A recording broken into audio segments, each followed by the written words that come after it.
ఎవరిని బట్టి ధైర్యం అంటే దేవుణ్ణి బట్టి మాత్రమే ధైర్యం కలిగిన. ఈరోజు ధైర్యం కోల్పోయేవారు చాలా మంది ఉంటున్నారు. ధైర్యం కోల్పోతారు కొంతమంది. కానీ ఈ పూట నేను అంటాను, ధైర్యము కోల్పోకూడదు నువ్వు.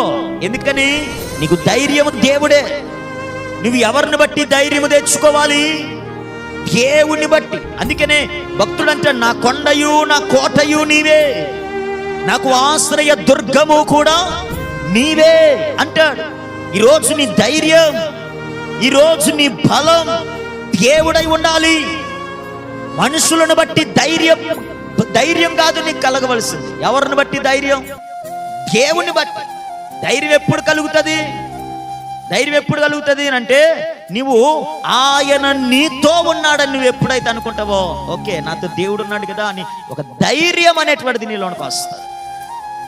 యెహోషువతో దేవుడు అన్నాడు, యెహోషువ నువ్వు భయపడొద్దు, మోషేకు తోడై ఉన్నట్లు నేను నీకును తోడై ఉంటున్నాను, భయపడకు, నిబ్బరము కలిగి ధైర్యముగా ఉండు, ధైర్యముగా ఉండు.